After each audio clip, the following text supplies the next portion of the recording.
Orang meninggalkan sholat, dosa besar. Bahkan tadi saya bilang di awal pertemuan, kalau dia tinggalkan sholat itu jahdan, bangkang, kufur, keluar dari agama. Kalau dia meninggalkan sholat takasulan, malas-malasan, ditakzir tadi, diingatkan, dimarahi, dihukum. Ya. Baik, kita baca dulu dalil-dalil tentang masalah meninggalkan sholat ini ya.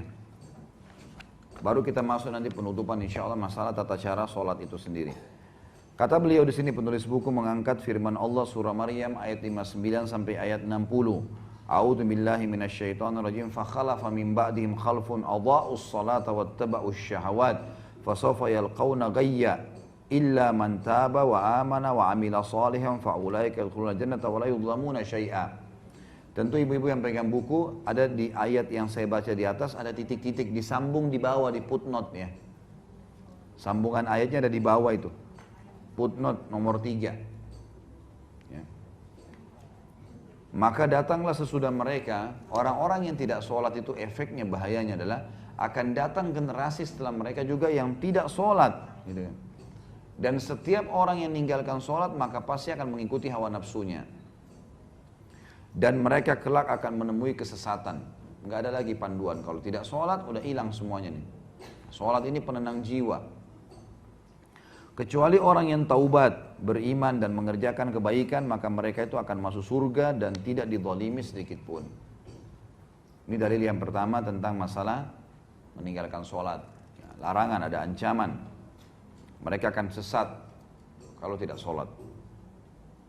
Kemudian dalam surah Al-Ma'un ayat 4 sampai ayat 5 bunyinya a'udzubillahi minasyaitonirrajim fawailun lil musallin alladzina hum 'an salatihim sahun. Maka celakalah bagi orang-orang yang salat, yaitu orang-orang yang lalai dari salatnya. Lalai, jadi dia salat kapan dia mau. Tadi saya bilang meninggalkan salat secara malas-malesan. Kemudian ada satu tempat di neraka namanya sakar. Sakar ini tempat untuk menyiksa orang yang tidak sholat. Allah sebutkan dalam surah Al-Muddathir ayat 42 sampai 43. Al-Muddathir ayat 42 sampai 43. Tentu yang pegang buku bisa lihat di situ. Kalau yang belum punya bukunya bisa lihat ya. Buka Quran di HP-nya. A'udzu billahi minasyaitonirrajim. Ma salakakum fi saqar? Qalu lam naku minal musallin. Para malaikat nanti akan tanya mereka, orang-orang yang masuk neraka sakar tuh, apa yang membuat kalian masuk ke dalam neraka sakar? Mereka menjawab, kami dahulu tidak termasuk orang-orang yang mengerjakan sholat. Jadi jelas ancamannya akan masuk ke dalam neraka. Nabi SAW bersabda, al-ahdu alladhi bainana wa bainahum tarkus salat, al-ahdu alladhi bainana wa bainahumus salat, faman tarakah faqad kafar. Hadis ini sahih riwayat Tirmidzi dalam Kitabul Iman. Dan Ibnu Majah juga dalam kitab Iqamah was Salah was Sunnah fiha. Hakim juga menyebutkan dalam Mustadrak. Ya, dan ini beliau juga mensahihkannya dan Imam Az-Zahabi juga penulis buku kita ini juga mensahihkannya. Yang berbunyi perjanjian yang ada antara kita dengan mereka adalah solat. Maksudnya perbedaan dasar antara kita dengan orang-orang kafir adalah solat. Maka barang siapa yang meninggalkannya maka dia telah kafir. Dianggap kafir kalau dia meninggalkan solat secara jahdan tadi, paksa. Enggak, saya enggak mau solat.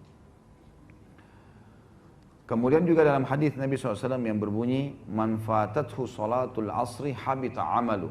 Barang siapa yang luput melaksanakan sholat asar sebagai bentuk pengingkaran ya, maka amal ibadahnya telah gugur. Dihapus amal ibadahnya semua. Ini ruginya gitu kan. Jadi di antara 5 waktu sholat ini, sholat yang paling afdal adalah asar. Datang setelahnya subuh dan isya. Datang setelahnya duhur dan maghrib. Baik, bukan berarti duhur sama maghrib tuh tidak ada fadilah, ada. Ini 5 waktu sholat, tapi kalau kita susun sesuai dengan urutannya maka asar yang paling tinggi. Kemudian baru masuk subuh sama isya. Gitu ya. Kemudian hadis Nabi SAW yang lain, ya ini semua ada disebutkan di footnote-nya. Hadis riwayat Imam Muslim dalam Kitabul Iman. Dan juga Abu Daud dalam Kitabus Sunnah, Tirmidzi dalam Kitabul Iman. Kata Nabi SAW, bainal abdi wa bainal syirki tarkus salat. Antara seorang hamba dengan kemusyrikan adalah meninggalkan sholat.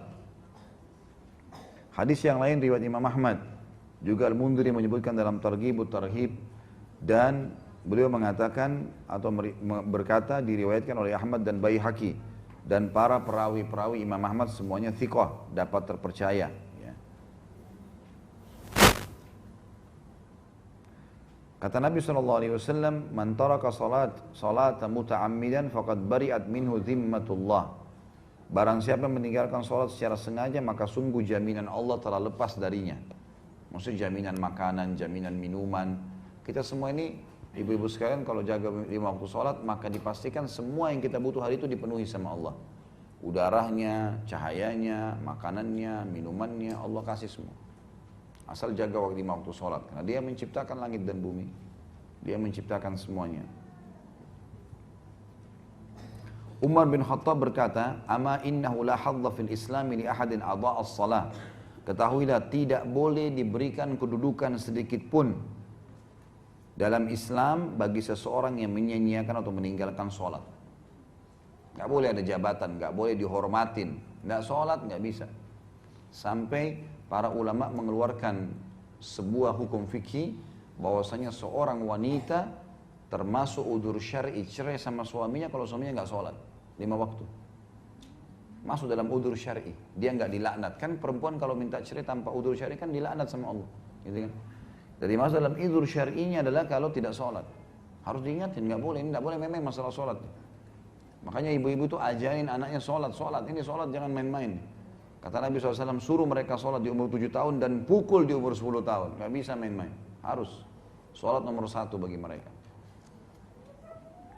Dikatakan dalam riwayat yang lain, Kana ashabun Nabi SAW, kana ashabu Muhammadin SAW la yarawna syai'an minal amali tarkuhu kufrun ghairus salah atau ghairus salah. Ini disebutkan oleh Abu Hurairah radhiyallahu anhu, sahabat Nabi yang mulia. Dahulu para sahabat Muhammad SAW tidak memandang sesuatu pun dari amal ibadah dalam Islam yang mana meninggalkannya adalah jelas kekufuran kecuali sholat. Nah, ini diriwayatkan oleh Hakim dalam Mustadrak dan juga diriwayatkan oleh Tirmidzi tanpa menyebutkan Abu Hurairah radhiyallahu anhu. Ibnu Hazm berkata, Ibnu Hazm ini seorang ulama dari Spanyol ya, zaman dulu ini, ulama muslim. Setelah syirik mempersekutukan Allah, tidak ada dosa yang lebih besar daripada menunda sholat hingga habis waktunya dan membunuh seorang mukmin tanpa alasan yang benar. Saksi bahasan kita masalah meninggalkan sholat. Kemudian hadis yang lain juga Abu Hurairah meriwayatkan Rasulullah SAW bersabda, "Awwalu ma yuhasabu bihil abdu yawmal qiyamah min amalihi sholatuhu." Fa in salahat faqad aflaha wa anjah wa in fasadat faqad khaba wa khasir. Amal yang paling pertama kali dihisab pada hari kiamat dari seorang hamba adalah solatnya. Jika solatnya bagus maka dia beruntung selamat, dan sebaliknya jika solatnya kurang maka dia gagal dan rugi.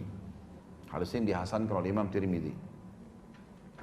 Nabi kita Muhammad SAW memastikan bahwasanya kita atau beliau diperintahkan untuk ya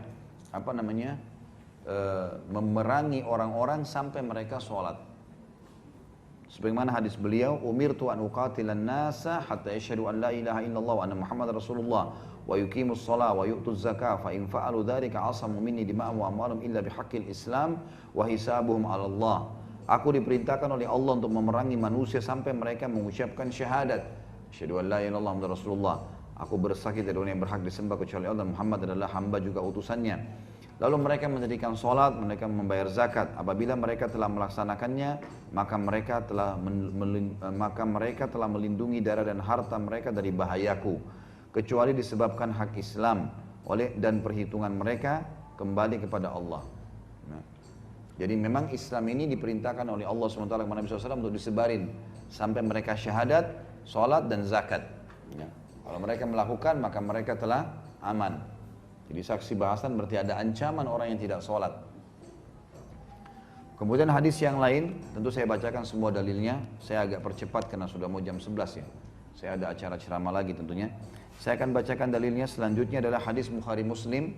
Anna rajulan qal, dari Abu Sa'id radhiyallahu anhu, anna rajulan qal ya Rasulullah ittaqillah. Qala wailaka awalastu ahaqqu ahli al-ardi an yattaqiyallah. Faqala Khalid bin Walid radhiyallahu anhu ala adribu unukahu ya Rasulullah.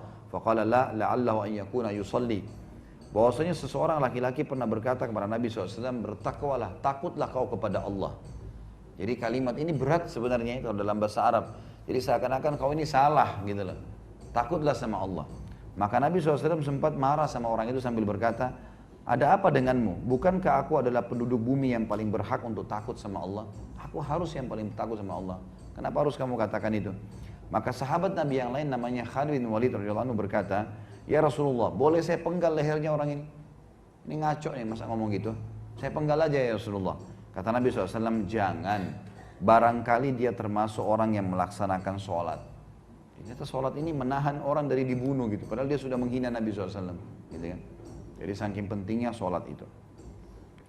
Di dalam hadis yang lain, kata Nabi SAW, man lam yuhafiz ala salati lam yakun lahu nur, wala burhan, wala najah, wa kana yawmal qiyamati ma Qarun, wa Fir'aun, wa Haman, wa Ubay bin Khalaf. Tapi tentu di sini masih diperselisihkan ulama tentang kesahihan hadisnya ya. Cuma di sini Imam Ghazali mengangkatnya karena dia penguat saja. Barang siapa yang tidak menjaga sholat maka dia tidak dapat cahaya, bukti yang nyata, maksudnya pertolongan. Dan tidak pula keselamatan, dan pada hari kiamat dia bersama Qarun, Fir'aun, Haman, dan Ubay bin Khalaf. Terakhir ibu-ibu sekalian adalah dalil Nabi SAW yang beliau berkata kepada Mu'adz bin Jabal,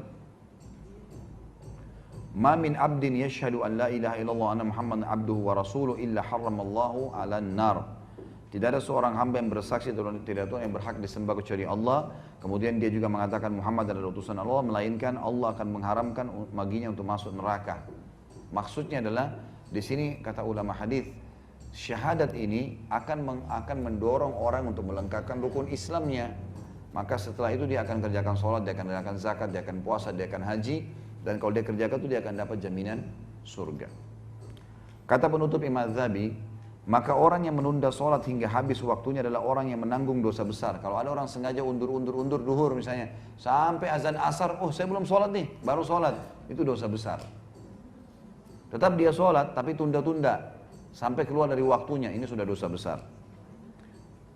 Dan orang yang meninggalkan sholat secara total, yakni satu sholat saja, sengaja nggak mau sholat subuh, nggak mau, maka dia adalah seseorang, ya, dia seperti orang yang berzina dan mencuri, karena meninggalkan setiap sholat atau menundanya hingga tidak sempat mengerjakannya adalah satu dosa besar. Jika seorang melakukan itu berulang kali, maka dirinya adalah termasuk orang-orang yang gemar melakukan dosa-dosa besar, kecuali apabila dia bertaubat, dan jika terus-menerus meninggalkan sholat, maka dia termasuk di antara orang-orang yang merugi dan celaka, serta durjana. Dalam arti kata bisa masuk pada tingkat kekufuran. Kalau orang-orang itu terus memungkiri masalah sholat.